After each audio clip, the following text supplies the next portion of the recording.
बहुत बहुत स्वागत है हमारे अनकट रियलिटी पॉडकास्ट में। आपके माध्यम से आम लोगों के बीच भी अपनी बातों को रखने का मुझे सौभाग्य प्राप्त हुआ। झारखंड की भूमि हमारे लिए मातृभूमि है। नेशन फर्स्ट का भाव विद्यार्थी परिषद से सीखता है। जयराम महतो आज वो विधायक भी है आपके झारखंड से सर, तो उसको आप कैसे देखते हैं? उनको मैं कहता हूँ कि झारखंड मुक्ति मोर्चा के बीटी में हमारे यहाँ लिथियम का प्रोडक्शन है सर। लिथियम के लिए सर हमारे यहाँ बैटरी बन सकती है, तो वो प्रोडक्शन होगा तो सर युवा वहाँ आएगा। सर ऐसे बहुत सारी चीज़ें हैं जहाँ पे सरकार को देखना चाहिए। आप लोग भी 5 साल थे सर, लेकिन कहाँ चूक रह गए? झारखंड मोमेंटम का फेलियर का रीज़न क्या है सर? देखिए सर हमारा देवघर कब बनेगा सर? हुआ कि एयरपोर्ट कनेक्टिविटी वहाँ पर आया, तो ये मोदी जी का योग संकेत है। ये संकेत है। पहला ऐसा प्रधानमंत्री है जिन्होंने अपने बारे में कभी विचार नहीं किया, अपने परिवार के बारे में विचार नहीं किया। 1,30,000 करोड़ आप लोग पेंडिंग रखे हैं सेंट्रल पे। वो झूठ का पिटारा है। ये काबुली वाला सरकार है, लेकिन हेमंत सोरेन की सरकार ने बिना परमिशन का चुनाव मॉडल कोड ऑफ कंडक्ट लगते हुए चुनाव के एक दिन पहले पैसा देने का काम किया है। पूछना चाहिए कांग्रेसियों से, 70 साल तक आपने क्यों नहीं सरना धर्म कोड को अलग धर्म का स्थान दिया? धोखा, ठग, महाठग, नटवर लाल जैसा ये नेता है। आपका कभी आमना सामना होता है हेमंत जी से? जनता पस्त है और हेमंत सोरेन मस्त। लैंड जिहाद जो बांग्लादेशी घुसपैठी घुस रहे हैं आपके संथाल परगना में, आज आपकी सरकार नहीं है, बट आपके प्लान ऑफ एक्शन क्या है सर इसको रोकने के लिए? चंपई जी के आने से सर कोई फायदा? आदिवासी सीट तो आप हार जाते हैं। चुनाव हारना और जितना इक्वेशन, कैलकुलेशन, मैनिपुलेशन पर चल। पर आदिवासी वोट तो आपके साथ नहीं है। आएगा। सर आपका सबसे फेवरेट डैम कौन सा है? आप भी पैथर ये पुष्पा 2 देख के आए। अरे वाह, पुष्पा 1 भी देखे थे, पुष्पा 2 भी देखे। जब भी खाली समय होता है पिक्चर जरूर जाते हैं, चाहे आदिवासी हो, चाहे वो मूलवासी हो, चाहे बाहर से आके रह कर के रहने वाले लोग हो, सबका एक भावना चाहिए कि झारखंड को विकसित झारखंड बनाना है।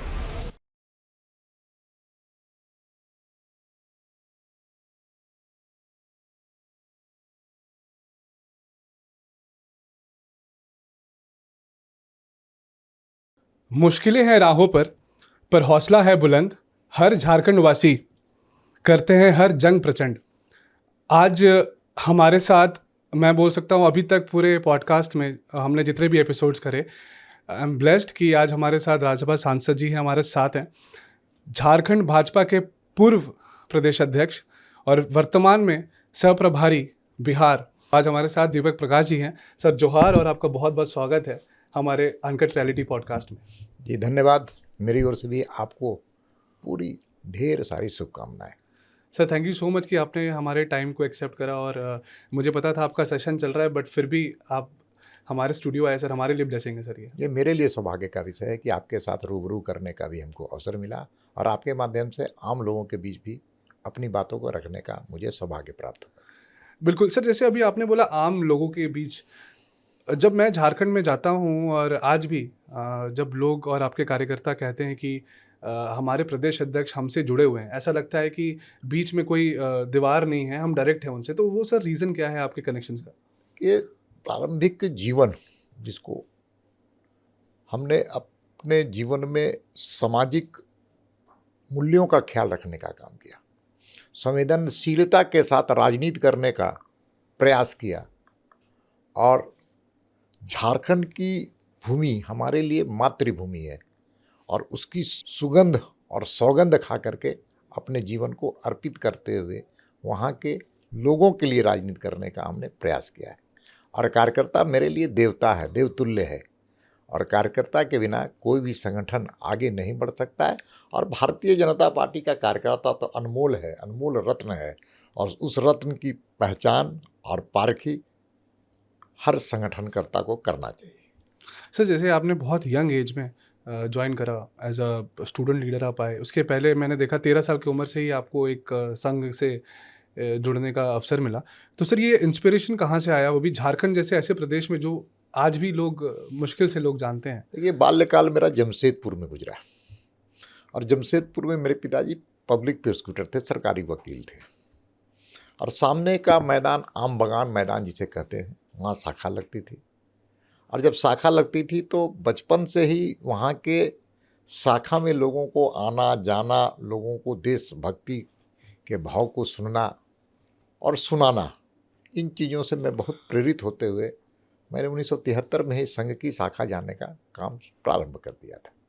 और उसके बाद जब कॉलेज में गए तो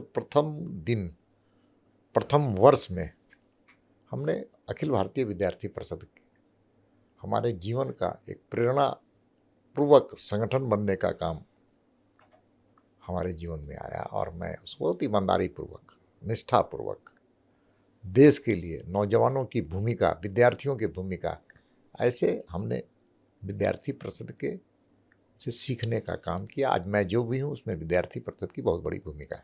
सर, एबीवीपी का क्या इम्पोर्टेंस है आज की राजनीति में? देखिए,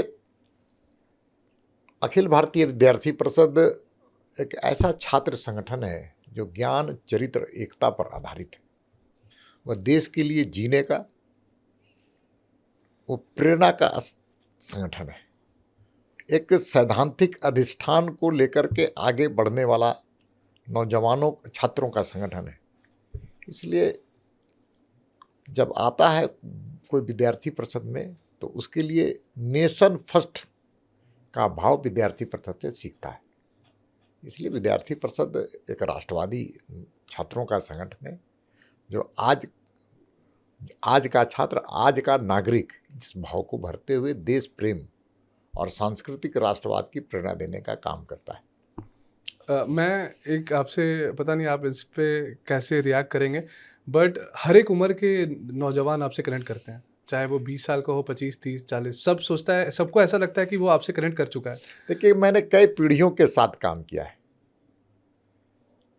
मदन दास जी अखिल भारतीय विद्यार्थी परिषद के राष्ट्रीय संगठन मंत्री थे, गोविंद जी, और उसके बाद जब भारतीय जनता युवा मोर्चा और उसके बाद भारतीय जनता पार्टी में मैं आया तो कई पीढ़ियों के साथ मैंने काम करने का अनुभव हमको मिला और ऐसा महसूस होता है कि हमारे अग्रज पूर्वज का बहुत बड़ा त्याग और तपस्या है जो आज भाजपा बढ़ कर के आज इतनी बड़ी इमारत खड़ी हुई है। भाजपा की दुनिया का सबसे बड़ा संगठन आज बना हुआ है, तो उसमें हमारे अग्रज और पूर्वजों की भूमिका रही है।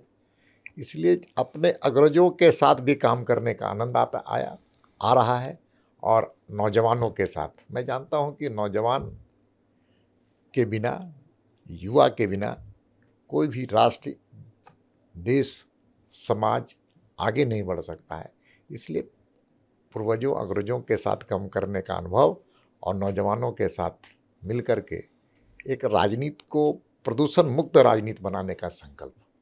आपका one of the best memory आपके छात्र संघ के जिसके साथ आपने काम किया, जो आज बहुत बड़े लीडर हैं, कुछ आप ऐसा शेयर करेंगे?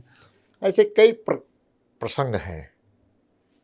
ऐसे प्रसंग मदन दास जी के साथ, गोविंदाचार्य जी के साथ, अपने राष्ट्रीय अध्यक्ष जगत प्रकाश नड्डा जी के साथ, ऐसे कई प्रसंग हैं और सब प्रसंग का एक ही मूल भाव है और मूल भाव ये था कि व्यक्ति बड़ा नहीं है, समाज उससे ऊपर है और समाज से बड़ा देश है।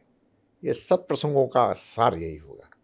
इसलिए कई प्रसंगों को मैं वर्णन करूं, लेकिन देश हमारे लिए है, हम देश के लिए, ये भाव निकल करके सभी बड़े हमारे नेताओं से निकला। अब हम आते हैं सर आप जब राज्यसभा सांसद बने तो वो ट्रांजिशन सर, एक प्रदेश अध्यक्ष के साथ साथ आपको एक पोजीशन ऐसा मिला जहाँ पे आपको रिप्रेजेंट करना था अपने झारखंड के लोगों के लिए, तो वो एक्सपीरियंस सर कैसा था आपका? देखिए, जब मैं प्रदेश अध्यक्ष बना तो झारखंड जैसे राज्य में एक चुनौती थी और चुनौती थी कि हम चुनाव हार चुके थे और उसके बाद तुरंत कोरोना, एक गंभीर वर्ल्ड वाइड जिसको कह सकते हैं महामारी, ये दिनों के बीच में मुझे प्रदेश अध्यक्ष की जिम्मेवारी मिली और सेवा ही संगठन है। इसके माध्यम से समाज के बीच में जाकर के समाज के दुख को अपना दुख बनाने का संकल्प भारतीय जनता पार्टी के एक एक कार्यकर्ता, झारखंड प्रदेश के एक एक कार्यकर्ता ने लिया और उस समय में लगातार पूरे प्रदेश में भी घूमने का काम किया। जब कोरोना का कालखंड था, महामारी थी, बिल्कुल, साथ साथ उस वक्त जो राजनीतिक परिस्थितियां बनी, हेमंत सोरेन जी मुख्यमंत्री बने झारखंड के, ऐसा वातावरण निर्माण हुआ कि ऐसा लग रहा था कि सनातन और सनातनियों पर प्रहार करने का संकल्प उस समय उस वक्त की सरकार ने ली। दुर्गा पूजा पर बैन, छठ पर बैन। तो इन चीज़ों के खिलाफ हमने जम कर के विरोध किया, विरोध ही नहीं किया, संघर्ष किया। और लगातार संगठन के विस्तार कैसे हो, बेहतर हो, 29,742 बूथों पर पार्टी का कार्यकर्ता कैसे सक्रिय हो, जीवंत हो, धारदार हो, और पार्टी के हर कार्यकर्ता को ये विश्वास व्यक्त करने का हम सब लोग सफल हुए जी।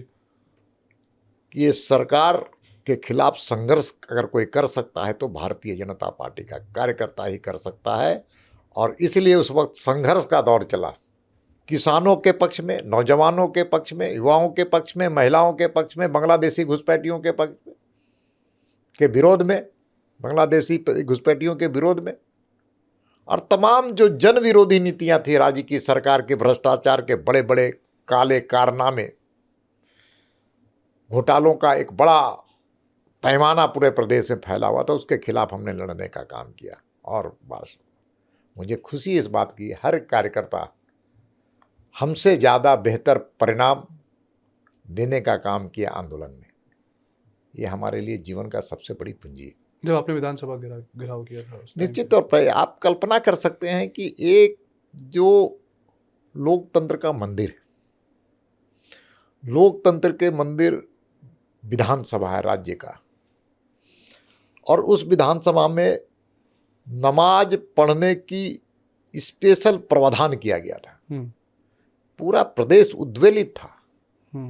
और उस वक्त हम लोगों ने तय किया कि अगर नमाज पढ़ने के लिए आप इजाज़त देते हो तो हर धर्म के लोगों को इबादत करने के लिए, प्रार्थना करने के लिए आपको स्थान देना होगा, चाहे हिंदू हो, चाहे सिख हो, चाहे जैन हो, चाहे बौद्ध हो। तुष्टीकरण की राजनीति के खिलाफ हम सब लोगों ने संघर्ष किया। जिस प्रकार से नौजवानों को परीक्षाओं में, जो वहाँ का नौजवान उद्वेलित था, लगातार कई परीक्षाओं में जिस प्रकार से प्रश्न पत्र लीक हो जाया करते थे, उसके खिलाफ नौजवान के बीच में जाकर के उद्वेलित भाव को अपना भाव समझते हुए और संघर्ष करने का काम किया। किसानों के सवाल पर हम सब लोगों ने, सब कोई जानता है जी, कि किसानों के सवाल पर, किसानों के खेत पर जाके आंदोलन करने का काम किया। हमारी आदिवासी बहनों के साथ जिस प्रकार से अनाचार और अत्याचार हो रहा था, उसके खिलाफ संघर्ष हुआ। ऐसे कई आंदोलनों का श्रृंखला चलाने का हम सब लोगों ने काम किया, और एक ही भाव था कि झारखंड को वैभवशाली बनाना है, अपराध मुक्त बनाना है, विकास युक्त बनाना है। आपने बहुत सारे ऐसे पॉइंट्स बोले हैं जो मैं मन में सोच रहा था कि आपसे अब एक एक करके सब पे टच करूंगा। सबसे पहले तो आपको बधाई, और मुझे ये भी पता है कि सारे पाप का घड़ा भी आपने फोड़ा था फिर आखिरी में जब भर गया। सर, अभी कोविड की आपने बात करी, कोविड के टाइम पे जब सरकार कफन बांट रही थी, उस टाइम पे आप ओपोजिशन पे रह के, आपके संगठन के लोग, पूरी भाजपा के संगठन के लोग उस टाइम पे लोगों की मदद कर रहे थे घर तक, चाहे वो ऑक्सीजन हो, चाहे वो बेड हो, चाहे वेंटिलेटर हो, चाहे दवाइयाँ हो। तो कितना मुश्किल है एक ऑपोजिशन के लिए बिना सरकार में रहते हुए लोगों की मदद करना। समाज का साथ लेकर के, समाज जिसके साथ है उसको काम करने में कहीं बाधा नहीं। उस वक्त भारतीय जनता पार्टी के पक्ष में पूरा समाज खड़ा था। हर व्यक्ति को लगता था कि इस पूरे कालखंड में, इस संकट के काल में हम कैसे पीड़ितों को सहयोग करें, और इसी भाव को, जो सहयोग करने वाले लोगों के भाव को एक जगह संग्रहित करते हुए बीजेपी के लोगों ने उसका काम किया। मैं आपको उदाहरण देना चाहता हूँ। हमारे पार्टी के ऐसे कई कार्यकर्ताओं को मैं जानता हूँ, गरीब, निर्धन, जिनको सुबह और रात का अनाज का चिंता नहीं। बिल्कुल। और वैसे लोग अपने घर के अनाज को, जो लोगों के पास घर में अनाज नहीं था, वो भी जो बचे हुए अनाज थे, उस अनाज को भी उन गरीबों के, उन निर्धनों को, उन आवश्यकता वाले लोगों को देने का काम किया। मैंने देखा है, अपने आँख से आंसू आ जाते थे कि पार्टी का कार्यकर्ता जो अपने परेशान है, लेकिन वो सहयोग करने में हम सबसे आगे। आपके कार्यकर्ताओं ने जिनकी मृत्यु हो गई थी और जो परिवारजन उनको नहीं, उनका आखिरी कर पा रहे थे सारे क्रिया, वो आपके कार्यकर्ताओं ने भी किया। तो वो भी एक बड़ा एग्जाम्पल पूरे इंडिया में सेट हुआ था। निश्चित तौर पर जब परिवार के लोग अपने आप को चाहते हुए भी अक्षम महसूस कर रहे थे, सरकार कुछ नहीं कर रही थी, बेबस थी, लाचार थी, कफन बांट रही थी, वैसे वक्त मैंने आह्वान किया और अपने प्रयास से, अपने भी मैंने स्वयं प्रयास किया, वैसे लोगों की अंत्येष्टि सनातन विधि से करने का संकल्प पार्टी के कार्यकर्ताओं ने लिया, उसको सफलतापूर्वक हमने किया, पूरा हिंदुस्तान जानता है। बिल्कुल। तो मैं यही एक मैसेज है सबके लिए कि ऐसे फेज में जब इतनी मुश्किल थी फेज, लोग मुझे लगता है कि जब पावर में आते तो सोचते हैं कि मैं अपना नाम कैसे आगे बढ़ाऊं, लेकिन उस टाइम पे आपने प्रदेश के लिए सोचा और ये नहीं देखा कि पावर और अपलिफ्टमेंट क्या होती है। बस हाँ, मेरे लिए समाज और आपका झारखंड था, तो सर उसके लिए बहुत बहुत बधाई। अब सर आपने एक बात किया था युवा का कि बेरोजगार युवाओं के लिए आपने आवाज़ उठाया, उसी बीच एक चेहरा आता है जयराम महतो, आज वो विधायक भी है आपके झारखंड से सर, तो उसको आप कैसे देखते हैं? देखिए, झारखंड में एक यूथ पावर है। झारखंड के आबादी का 70% भागीदारी युवाओं का, 35 वर्ष से कम बिल्कुल। उम्र का। अगर 25 वर्ष की सीमा की जाए तो 51.9% है, बिल्कुल। और पूरे देश का अगर मापदंड लिया जाए तो आज देश में 49.3% है। इसका अर्थ है कि नौजवान झारखंड है, युवा झारखंड। युवा झारखंड है, और युवाओं में एक पोटेंसी है। उस पोटेंसी को सकारात्मक ढंग से हम कैसे झारखंड के निर्माण में, नवनिर्माण में, पुनः निर्माण में हम कैसे उसको उपयोग करें, ये हमारी लिए एक बहुत बड़ी चुनौती है। बिल्कुल। जहाँ तक आपने जयराम जी का नाम लिया, जयराम महतो जी का, उसको बी टीम कहा जाता है भाजपा का सर।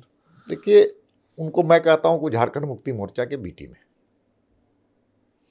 झारखंड मुक्ति मोर्चा के नेताओं ने उनको और उनके राजनीति को जन्म देने का काम किया, और मुझे पक्की जानकारी है कि इस विधानसभा में इंडी गठबंधन के लोगों ने उनके लिए कई प्रकार के सहयोग देने का काम किया, इसलिए पूरी तरह से वो झारखंड मुक्ति मोर्चा का बी टीम है। फंडिंग पूरी जेएमएम की है। अब मेरे पास तो प्रमाण नहीं है, लेकिन जो आम धारणा है यही है, और ये सही धारणा है। उनके संबंध, उनके राजनीति में प्रवेश करने का, उनको बढ़ाने का, उनको सहयोग करने का किन लोगों ने किया जानते हैं सब। भाषा को उनके सोशल मीडिया को दिल्ली के माध्यम से कैसे चलाया जाता था, पूरे झारखंड के लोग जानते हैं। सर मैं रिसेंटली कुछ पॉडकास्ट कर रहा था, तो उसमें मैंने बोला भी था, क्योंकि हमारे यहाँ रिसोर्सेज बहुत हैं। आप देखें तो 43% हम कंट्रीब्यूट भी कर रहे हैं। सर झारखंड में कहा जाता है कि हमारे कोख में अमीरी है लेकिन लोगों में गरीबी है सर। तो सर इस पे आपका क्या टेक है कि ऐसा कोई प्लान ऑफ एक्शन जिससे आप देखते हैं कि युवा स्टिक रहे? हम जैसे युवा सर आज भी बाहर पलायन कर रहे हैं, पढ़ रहे हैं, नौकरी कर रहे हैं, झारखंड नहीं रह पा रहे सर। देखिए, झारखंड 79,712 वर्ग किलोमीटर का है, और वो एक केवल भूभाग नहीं है, बल्कि वो रत्न गर्भा की भूमि है, जहाँ ईश्वर ने खनिज संपदा के रूप में पूरी तरह से ईश्वरीय प्रदत्त वहाँ खनिज संपदा है, जो पूरे देश का 40% हिस्सा खनिज संपदा है। बिल्कुल। फॉरेस्ट की बात की जाए तो 23,000 वर्ग किलोमीटर फॉरेस्ट है। अब इसको हम स्ट्रेंथ में हमको देखना है। अब आपने कहा कि रोजगार और रोजगार के संसाधनों की क्या सर, क्योंकि इसमें एक पॉइंट मैं ऐड करूँगा, सॉरी, क्योंकि सर जैसे आप देखिएगा ना, हमारे यहाँ लिथियम का प्रोडक्शन है सर। लिथियम के लिए सर हमारे यहाँ बैटरी बन सकती है, तो वो प्रोडक्शन होगा तो सर युवा वहाँ आएगा। हमारे यहाँ सर हेलीकॉप्टर के लिए, एयरक्राफ्ट्स के लिए हम स्टील दे सकते हैं सर। तो ऐसी बहुत सारी चीज़ें हैं बॉक्साइड के मिनरल्स के थ्रू सर, ऐसे बहुत सारी चीज़ें हैं जहाँ पे सरकार को देखना चाहिए। आप लोग भी 5 साल थे सर, लेकिन कहाँ चूक रह गई? देखिए, खनिज संपदा से वैल्यू एडेड जब तक नहीं होगा तब तक राज्य का विकास नहीं होगा।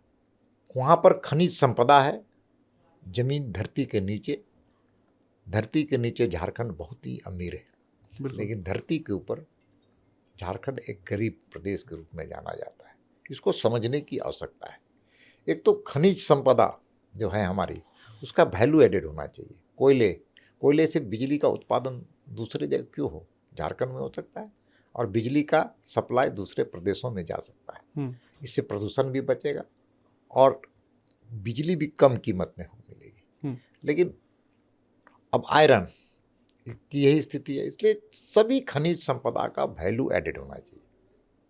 वैल्यू एडेड होने से वहाँ पर नौजवानों को रोजगार मिलेगा, युवाओं को रोजगार मिलेगा। तो एक ये करना चाहिए कि वैल्यू एडेड हमको काम करना चाहिए मिनरल्स पर, क्योंकि आपने जिस बात की कि उसको क्रिटिकल मिनरल्स हम सब कहते हैं। अब क्रिटिकल मिनरल्स में नरेंद्र मोदी जी का बहुत स्वागत योग्य कदम है कि उन्होंने क्रिटिकल मिनरल्स के लिए एक नया कानून बनाने का काम किया। पहले ये केवल जो क्रिटिकल मिनरल्स था वो डिफेंस में या फिर एटॉमिक के लोग ही इसको रिसर्च कर सकते थे, लेकिन अब आम आदमी इसका कर सकता है। और आपने लिथियम का नाम लिया है। लिथियम तो आज के देश पूरे दुनिया के लिए एक नई चीज़ है और सबसे ज़्यादा उपयोगी चीज़ है। बिल्कुल। आप बैटरी जिसको आज हम कह सकते हैं गाड़ियों में, स्कूटरों में, मोटरसाइकिल में जो आज उपयोग होगा उसमें लिथियम की बहुत बड़ी भूमिका रहती है। और हमारे यहाँ लिथियम है जी। पलामू जैसे कई जगहों पर लिथियम है।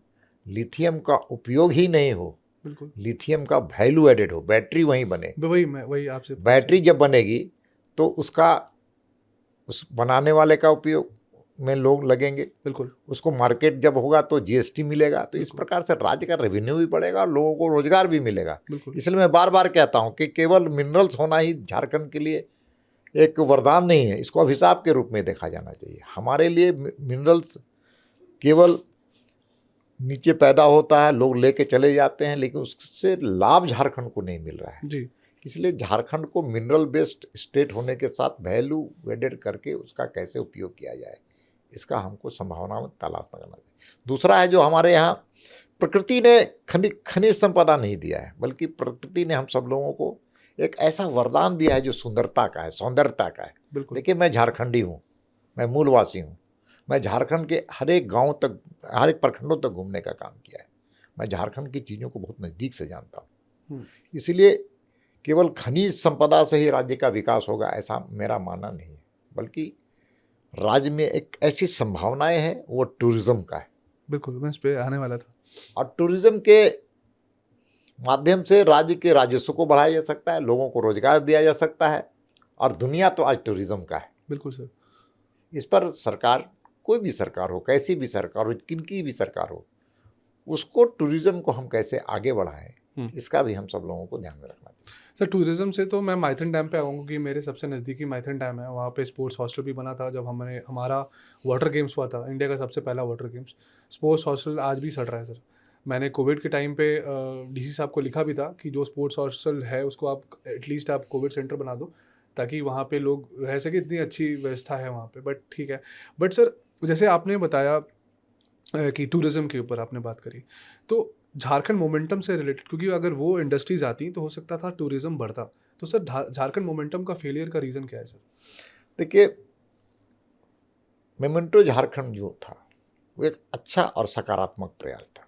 लोग जितना भी आलोचना कर दें, लेकिन किसी प्रदेश का विकास तब होगा जब वहाँ पर निवेश होगा, इन्वेस्टमेंट होगा, उद्योग बनने लगेंगे, और जब तक औद्योगिक ना लगेंगे तब तक रोजगार की संभावनाएं भी समाप्त होगी। इसलिए वो उस वक्त की सरकार का एक सकारात्मक प्रयास था और सफल भी था जी।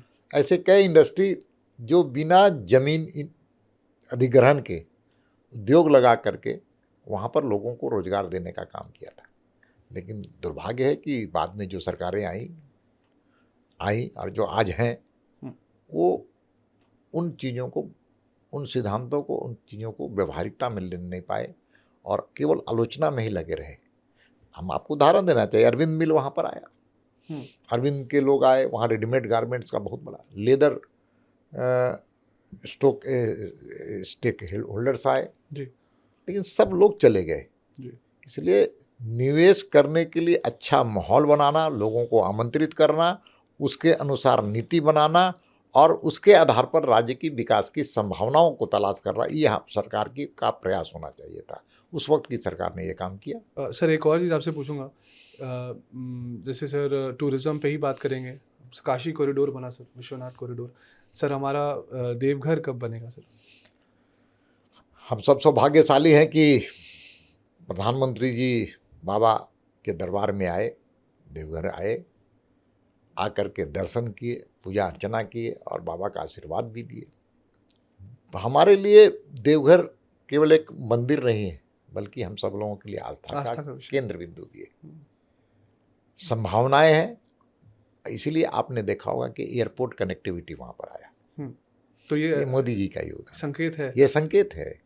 उसी प्रकार से रेलवे कनेक्टिविटी भी बेहतर हुआ। गोड्डा में रेलवे कनेक्टिविटी सबसे जोड़ा गया, सबसे जोड़ा गया।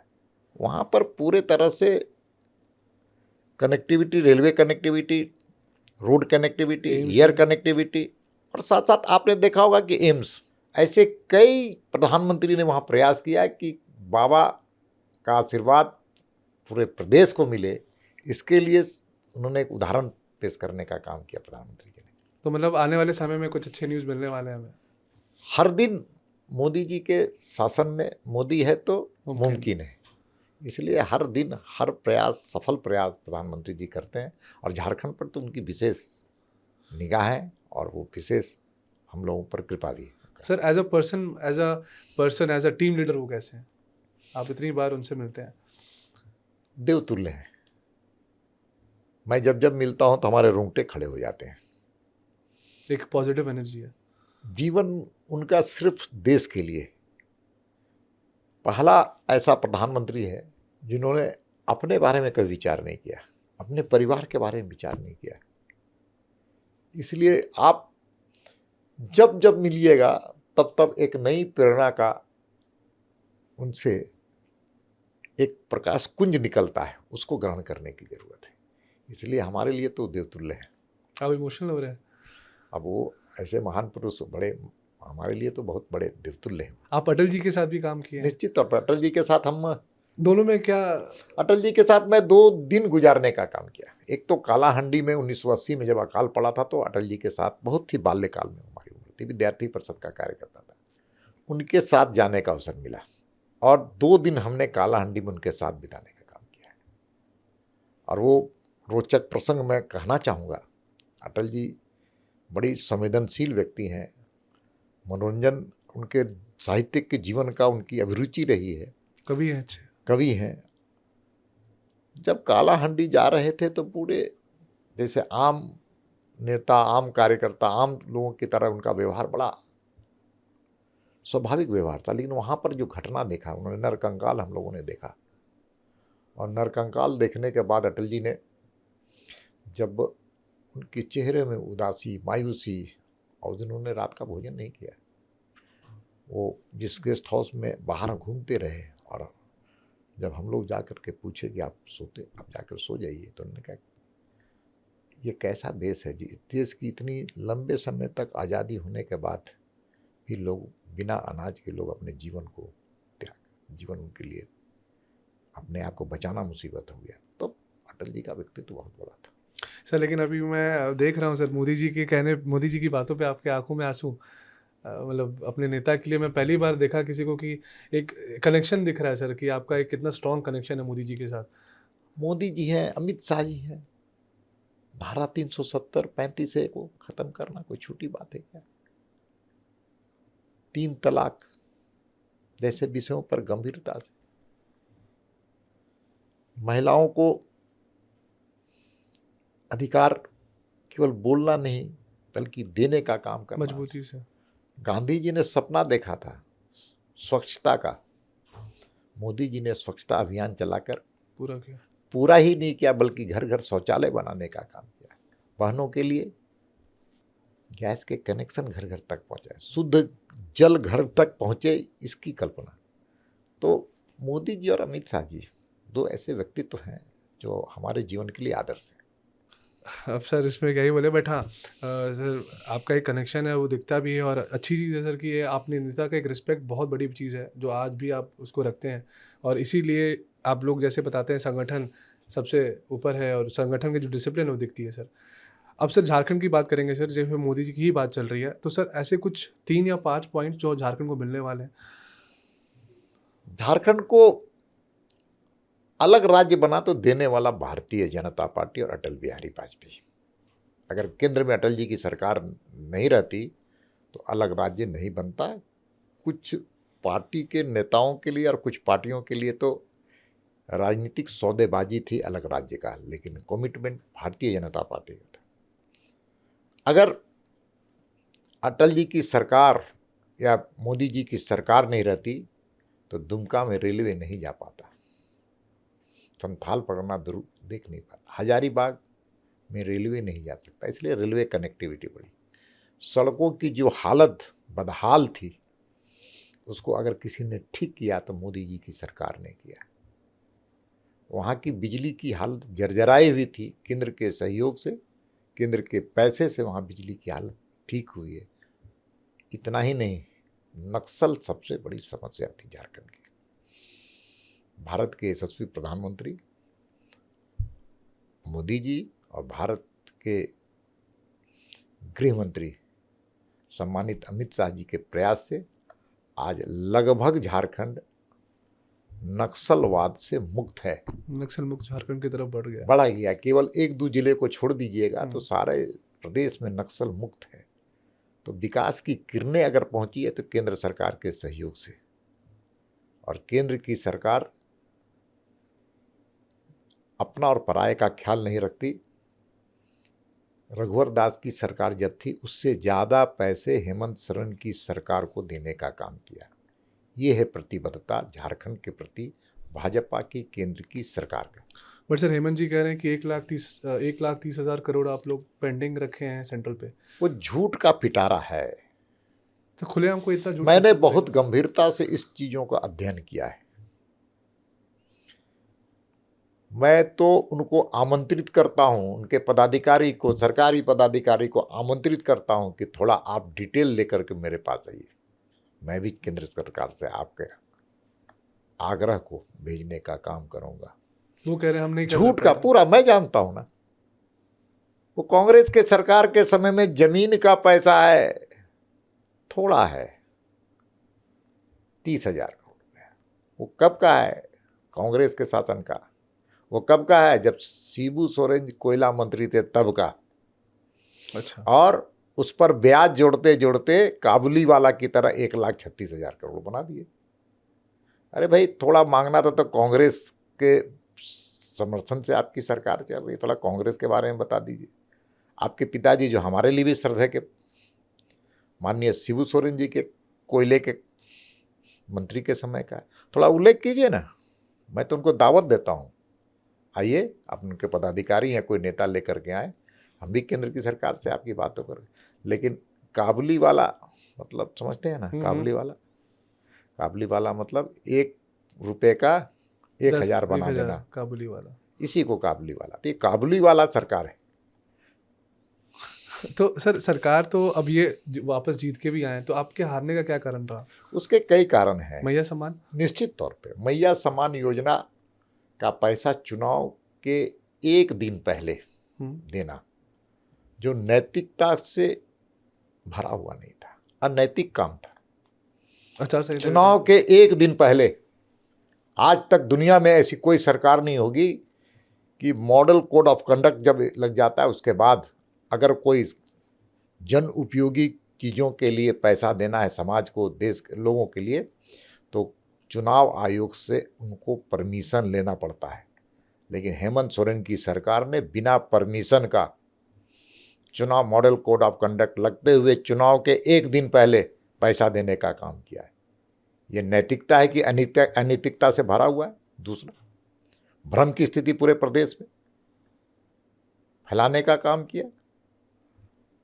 इसलिए आप भ्रम की स्थिति पैदा करके चुनाव जीत सकते हैं, लेकिन लोगों का दिल नहीं जीत सकते हैं। लेकिन सर, ऐसा आपको लगता है कि आपके कार्यकर्ता असफल रहे? अगर वो भ्रम फैला रहे थे तो आप लोग सही चीज़ें क्यों नहीं ला पाए? अब भ्रम की स्थिति क्या है मैं आपको बताता हूँ। वो तो कह रहे हैं घर घर हम सरकार पहुंच रही है। कांग्रेस के लंबे समय तक शासन रहा केंद्र में, 70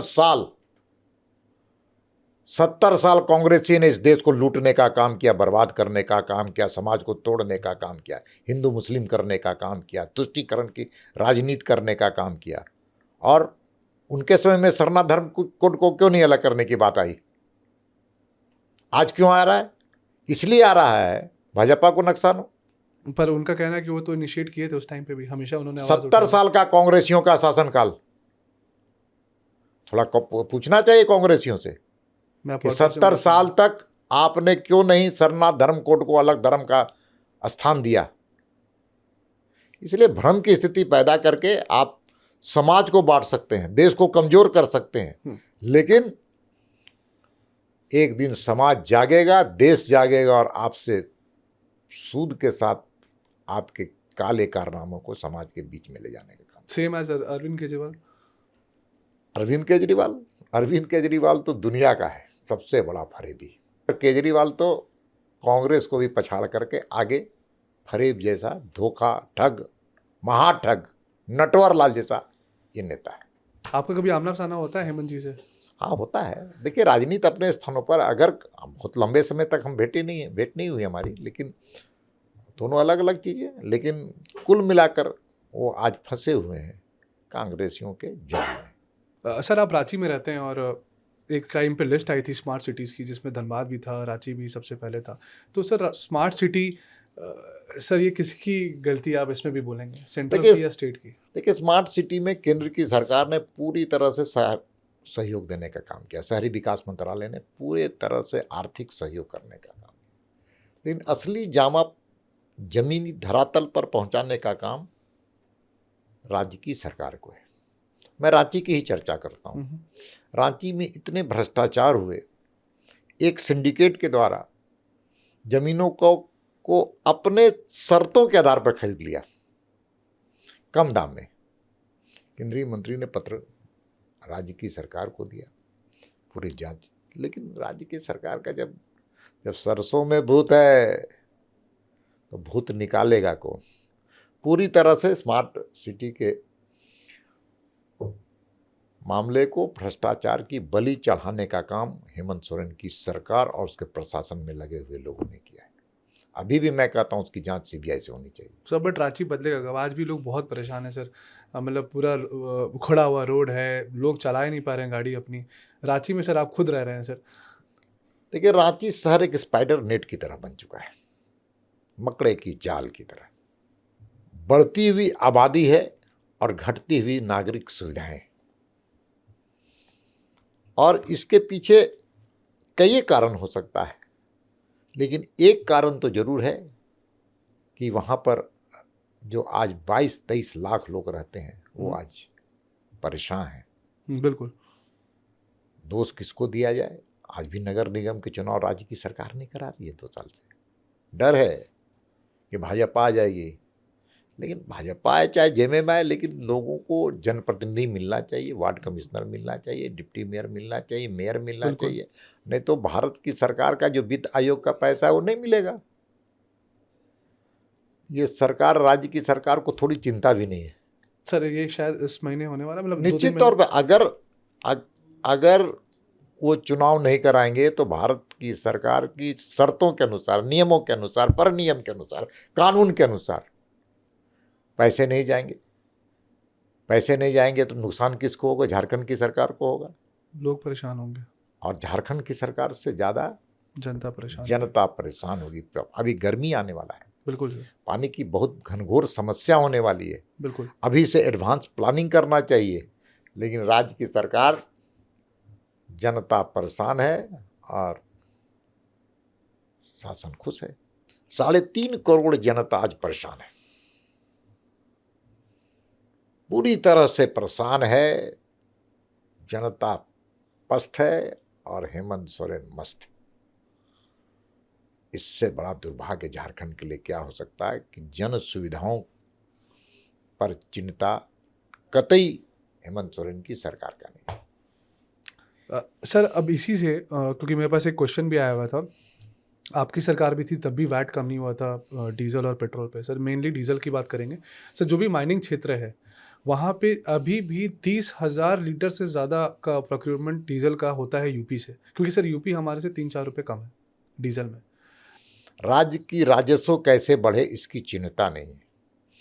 आज डीजल और पेट्रोल में सबसे ज़्यादा वैट अगर कोई ले रहा है तो झारखंड की सरकार ले रही है। अगर झारखंड की सरकार यूपी के समतुल्य अगर वैट लाएगी तो यूपी से कोई 1 लीटर भी डीजल नहीं खरीदेगा, बल्कि यूपी के लोग यहाँ करते हैं। इसलिए वॉल्यूम को बढ़ाने के लिए आपको अन्य प्रदेशों के जो वैट की नीति है उसी को पालन करना चाहिए, उसी के नीति नहीं बल्कि हम कहते हैं दर को पालन करना चाहिए। आप देखिए आज हम सब रांची जाते हैं, कई लोग जाते हैं कहते हैं हवाई जो टिकट हैं वो बहुत महंगे हैं रांची के, और उसका मूल कारण है कि राज्य की सरकार का वैट सबसे ज़्यादा है डीजल हवाई जहाज़ के फ्यूल में। गैसोलीन अगर वो सस्ता कर देगी तो हवाई जहाज़ के किराए भी सस्ते होंगे। बिल्कुल, दिल्ली 5-6 हज़ार है। तो इसीलिए राज्य की सरकार को वॉल्यूम पर विचार करना चाहिए, पैसे पर नहीं। सर अभी चुनाव के टाइम पे भी आप लोग का एक नैरेटिव था लव जिहाद, लैंड जिहाद, जो बांग्लादेशी घुसपैठी घुस रहे हैं आपके संथाल परगना में। सर आप लोग ने बोला था कि जब आप सरकार में आएंगे तो आप लोग इस चीज़ को रोकेंगे। आज आपकी सरकार नहीं है, बट आपके प्लान ऑफ एक्शन क्या है सर इसको रोकने के लिए? देखिए झारखंड का सवाल नहीं है, देश का सवाल है, और मैं दिल से कह रहा हूं, बहुत ही दिल से कह रहा हूं, देश बचेगा तो हम बचेंगे, झारखंड बचेगा तो हम बचेंगे। जिस प्रकार से बांग्लादेशी घुसपैठियों का यहाँ पर आना, झारखंड में आना थ्रू बंगाल मुर्शिदाबाद, बिल्कुल एसपीटी एक्ट उल्लंघन करके, और वहाँ पर महिलाएं हमारी बहनों के साथ शादी रचाना, और उसके बाद उन बहनों का स्थानीय जमीन चुनाव में उनको जनप्रतिनिधि बनवाना, अच्छा, और उसके माध्यम से अन्य जो बांग्लादेशी घुसपैठी हैं उसको नागरिक मतदाता बनाना उनके अनुशंसा पर। और उसके बाद यहाँ पर जो झारखंड के लोग हैं, भारत के लोग हैं, आदिवासी समाज के लोग हैं, उनके अधिकारों को छीनना, उनकी जमीन ये को अपने काबिज करना, यहाँ के मिनरल्स के प्रोडक्शन में अपने आप करना, और उससे भी ऊंचा देश के जो राष्ट्र विरोधी शक्तियों का जो संगठन है, कई संगठन, उसको संरक्षण देना, पनाह देना, और उसके माध्यम से पूरे देश में राष्ट्र विरोधी शक्तियों को ताकत देने का काम करना। ये है, ये केवल बांग्लादेशी घुसपैठ आकर के आर्थिक बोझ तो बनता ही है, राजनीतिक शक्ति बन करके तुष्टीकरण की राजनीति करने का काम तो करते ही हैं, लेकिन साथ साथ इस देश के आंतरिक सुरक्षा पर खतरा है। इसलिए लैंड जिहाद है, लव जिहाद है, और एंटी नेशनल एक्टिविटी वहाँ पर, और लोग वहाँ पर शान नहीं लागे सिर्फ वोट के कारण, सिर्फ वोट के कारण। इस सिर्फ वोट के कारण ही देश को बहुत बड़ा नुकसान कांग्रेस और झारखंड मुक्ति मोर्चा के नेता कर रहे हैं। ये बड़ा ही दुर्भाग्य है। ये देश जागेगा। ये राजनीतिक मुद्दे नहीं है, ये देश के मुद्दे हैं। आज वहाँ पर आदिवासी समाज जब बौखला करके सड़कों पर उतरता है, मैंने देखा है पाकुड़ में, नौजवानों के पीठों पर राज्य की सरकार का बर्बरतापूर्वक लाठीचार्ज। मैं जब नौजवानों से मिल रहा था, उनसे उनकी पीड़ा सुन रहा था हॉस्टल में जाकर के, तो मुझे अफसोस लगा कि ये सरकार औरंगजेब की सरकार की तरह व्यवहार क्यों कर रही है। लेकिन सर फिर भी आदिवासी सीट तो आप हार जाते हैं। चुनाव हारना और जितना इक्वेशन, कैलकुलेशन, मैनिपुलेशन पर चल, पर आदिवासी वोट तो आपके साथ नहीं है। आएगा, समय आएगा। आदिवासी वोट ऐसा नहीं कि नहीं आया है, आएगा। समय का इंतजार कीजिए, एक ऐसा समय आएगा कि आदिवासी ही सबसे ज़्यादा भारतीय जनता पार्टी के वोटर झारखंड में। तो सर क्या आपको लगता है रघुवर दास जी के आने से कुछ चेंजेस आएंगे? रघुवर जी का स्वागत है, बड़े नेता रहे हैं, हमारे मुख्यमंत्री पार्टी इस राज्य के रहे हैं, गवर्नर भी रहे हैं। हर कोई पार्टी है, कोई भी कार्यकर्ता, कोई भी व्यक्ति, कोई भी आता है तो पार्टी को मजबूती प्रदान होता है। रघुवर दास जी का स्वागत है। और चंपई जी के आने से सर कोई फायदा? फायदा, बहुत ही फायदा हुआ है। सीट तो नहीं ला पाए वो अपनी सीट से के अनुसार संगठन नहीं चलता है। पर सर आप लोग का तो सर वही था कि सीट उनके, ये एक प्रयोग था, हाँ, सफल प्रयोग है। देखिए वो सीट हम चुनाव नहीं जीतते थे, सरायकेला का लंबे समय से हारते थे, उनके आने से सीट जीते, फायदा है ना। यही तो सिर्फ एक सीट के लिए? एक सीट नहीं है, उसका प्रभाव अन्य स्थानों पर भी मिला है। हमारे वोटों की बढ़ोतरी उनके कारण भी हुआ है, इसलिए उनके आने से कोई हानि नहीं है, लाभ ही लाभ हुआ है। और केवल एक दिन में चुनाव जीतने और हारने का लाभ नहीं देखना चाहिए, दूरगामी परिणाम का प्रयास सतत जारी रखना चाहिए। सर कभी आप मतलब डेफिनेटली मुझे लगता है डिप्लोमेटिक आंसर आएगा, आप अपने आप को सीएम फेस देखते हैं झारखंड का? कभी नहीं सोचा, भी नहीं, कभी ऐसी नहीं एक कभी शायद- नहीं सोचा है। मैं तो ये सोचता हूं कि पार्टी का जो भी काम हमको मिलेगा उसको 100% निर्वहन करें, और मेरे जीवन की अंतिम इच्छा भी यही है कि पार्टी के हर आदेश को मानते मानते मैं ईश्वर परमात्मा के चरणों में चला जाऊं। अब सर हम अब बात करते हैं टूरिज्म की। आपने बखूबी बताया कि टूरिज्म कितना इंपॉर्टेंट है हमारे झारखंड के लिए। सर हमारे पास इतने सारे डैम्स हैं, सर जैसे मैंने बताया वाटर गेम्स हुआ था, तो सर टूरिज्म का एक नेगेटिव इम्पैक्ट क्यों पड़ रहा है? इतनी सुंदर वादियाँ हैं झारखंड में, लश ग्रीन है सर, सीरीन है चारों तरफ, लेकिन फिर भी लोग आके घूमना नहीं चाहते। देखिए, सिक्योरिटी के इशू से। टूरिज्म का सबसे बड़ा जो सफलता की कुंजी है वो अपराध मुक्त होना चाहिए राज्य। दुर्भाग्य ये रहा कि कांग्रेस के कालखंड में और खास करके लालू यादव जी के कालखंड में, झारखंड बनने के पहले झारखंड में अपराधियों का तांडव था, नक्सलियों का तांडव था। एक मुख्य कारण रहा, जब सरकारें आई तो उन अपराधियों को और नक्सलियों को खदेड़ने में अपना जीवन समय को व्यतीत किया है। लेकिन अब वातावरण बन चुका है केंद्र सरकार के सहयोग से, वहाँ नक्सल मुक्त हो चुका है।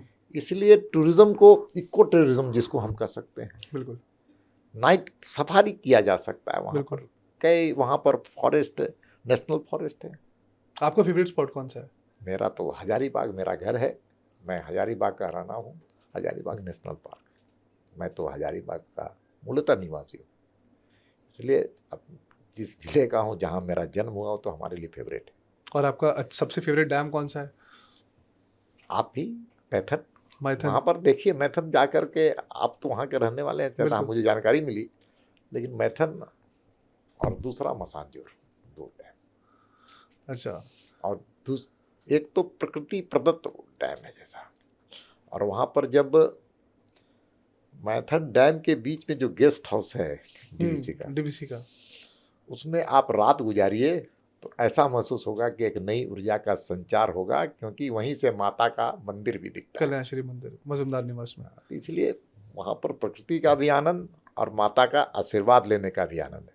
और दूसरा मसानजोर, क्योंकि अडवाणी जी, बिल्कुल यही लालू यादव ने अडवाणी जी को वहाँ भेजने का, कारावास में भेजने का काम किया, इसलिए हमारे लिए वो पवित्र स्थल है। अच्छा। अब सर अब हम बात कर रहे हैं टूरिज्म से ही रिलेटेड, आपका फेवरेट फूड कौन सा है अगर हम बात करें झारखंड में, डुस्का को छोड़ के सर? देखिए, जो आप खाना पसंद करेंगे झारखंडी में, क्योंकि सर एक चीज़ मैं ऐड करूँगा, सॉरी आपको रोक रहा हूँ, मुझे पता है ये चीज़ कहीं से कि आप आते हैं दिल्ली तो राशन वहीं से ले आते हैं एक बैग में भर के। हाँ निश्चित तौर पर। देखिए, झारखंड की सब्जियां पूरे भारत में हमको सबसे बेहतर लगती है, इसलिए लोग कोई ब्रीफकेस में अपने कपड़े लेकर के आते हैं, मैं तो वहाँ का लेकलौते सांसद हैं आप। हम ले करके सब्जी लेकर के आते हैं, और वहाँ का आप उसना चावल जिसको बॉइल्ड राइस कहते हैं, हम वहाँ से लेकर के अपने अटैची में उसी को भर के लेकर आते हैं, तो मजाक भी उड़ाते हैं।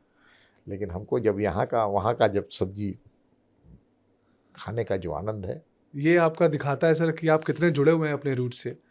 आप जहाँ जाते हैं आप झारखंड की मिट्टी लेके चलते हैं। और निश्चित तौर पर हमारे लिए झारखंड प्रथम है, और उससे ऊपर भारत वर्ष, भारत माता। बट सर फिर भी सर झारखंड में आप देखेंगे ना सर, टाइटल से और जैसे सरनेम और नाम से और उसके भाषा से जज किया जाता है कि ये झारखंडी नहीं है सर। जैसे आप मूल निवासी हैं, हम हैं, बट वो लोग कहेंगे नहीं ये लोग बिहार से आए हैं। देखिए, आदमी की आत्मा ही उसकी पहचान है। नर सेवा नारायण सेवा का भाव लेकर के हर झारखंडी काम करता है, इसलिए उसके लिए बिहारी, बंगाली, उड़ीसा का कोई व्यक्ति नहीं होता है, लेकिन उसके लिए झारखंड सर्वोपरि होता है, यही उसकी सबसे बड़ी पहचान है। इसलिए हर झारखंडी, वहाँ पर ट्राइबल हो, नॉन ट्राइबल्स हो, बाहर से लोग आकर के रह रहे हैं, सबको ये प्रयास करना चाहिए कि मेरा झारखंड हमारा झारखंड बने, मेरा झारखंड हमारा झारखंड बने। बहुत और अच्छा। और साथ साथ वह मूल्य आधारित राज्य बने बिल्कुल सर। और वहाँ के लोग का जो मॉरल्स इतना हाई हो जिससे दूसरे प्रदेश के लिए भी उदाहरण बने। बिल्कुल सर, और मैं हमेशा चाहता हूँ जो भी हमारे गेस्ट आते हैं, मैं सबसे यही चाहता हूँ कि झारखंड को नंबर 1 स्टेट बनाना है पूरे विश्व में सर। चाहे उसकी संभावनाएं हैं, मैं आपको कहता हूं कि इतनी संभावनाएं दूसरे प्रदेश में नहीं। नहीं है, जितनी ऊर्जा। देखिए, खनिज संपदा, वन बिल्कुल, संपदा के अलावा मैं बिल्कुल। आपको ईमानदारी पूर्वक कहना चाहता हूं कि मानव संसाधन वहां की सबसे बड़ी ताकत है। जी, और यही झारखंड के मानव संसाधन जो ह्यूमन रिसोर्सेज ह्यूमन है, रिसोर्सेज।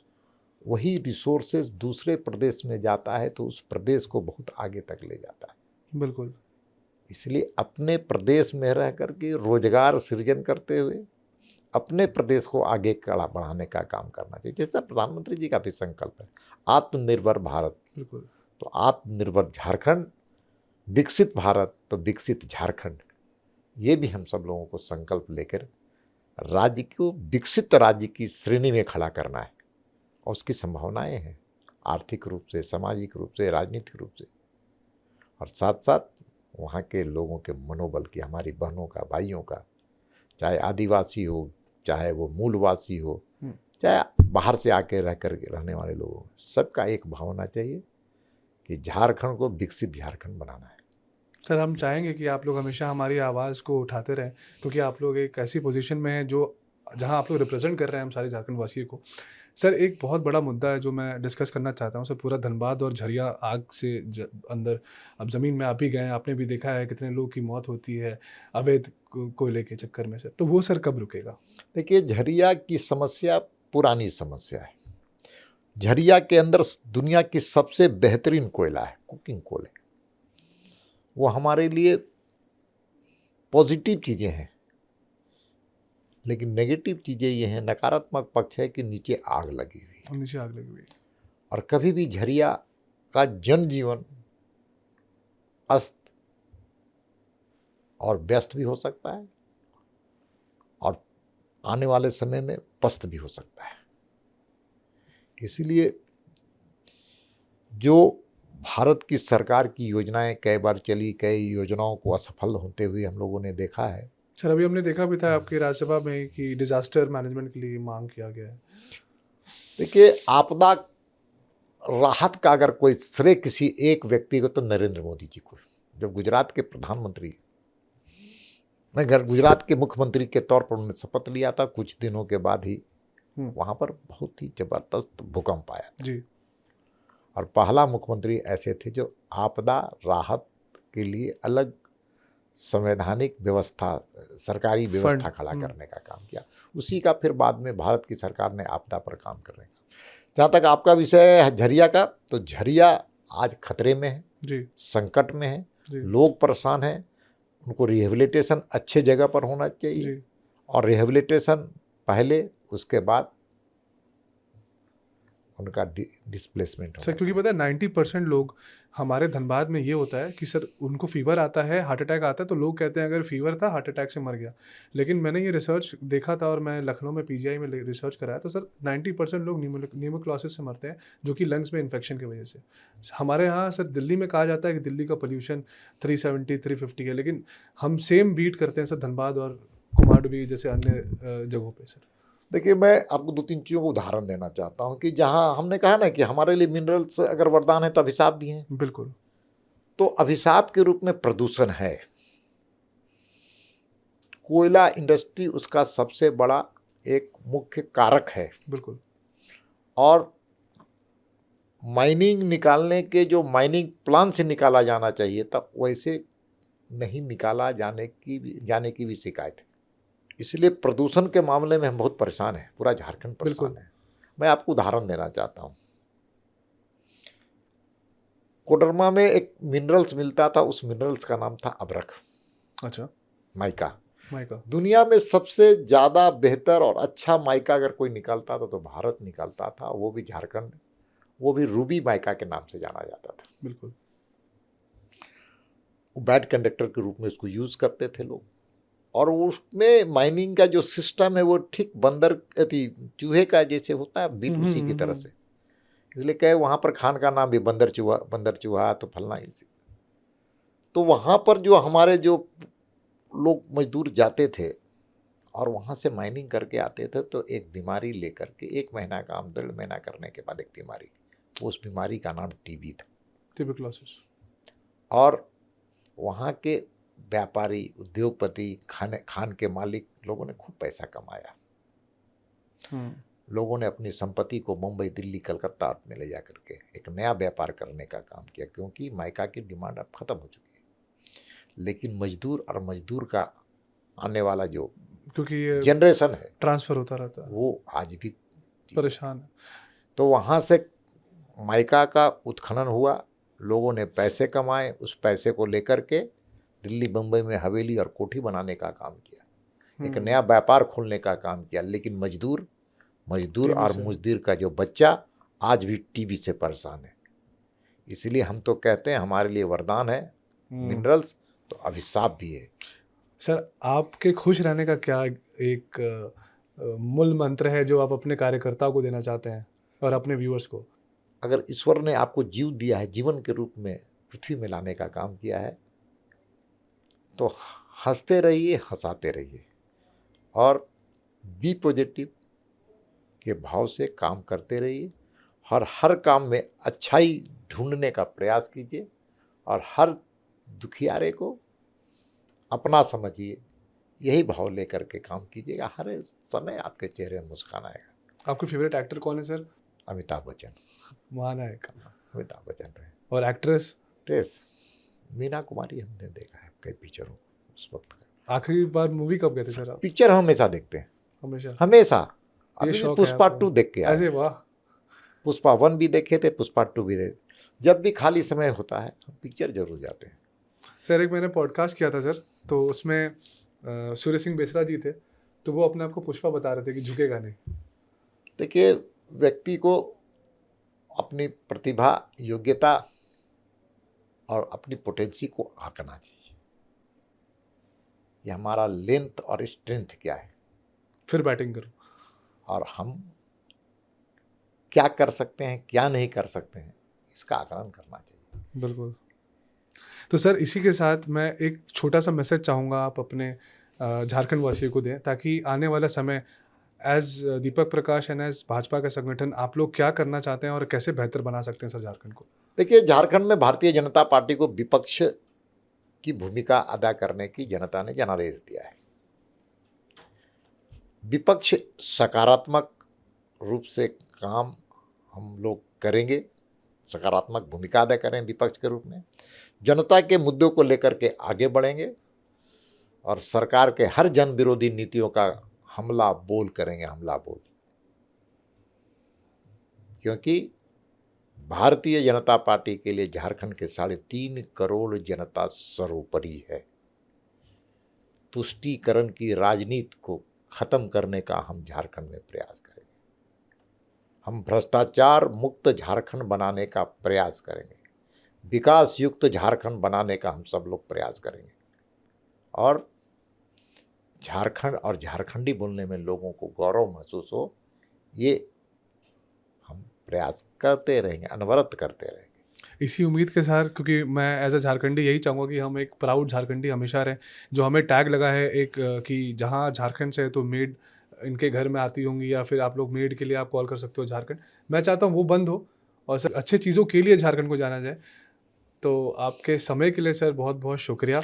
आपको भी मेरी ओर से ढेर सारी शुभकामना, पूरे टीम को, आपके पूरे ग्रुप को, थैंक यू और सो मच उससे ज़्यादा आपके श्रोताओं को और दर्शकों को। Thank you so much sir. जोहार सर। जोहार जोहार।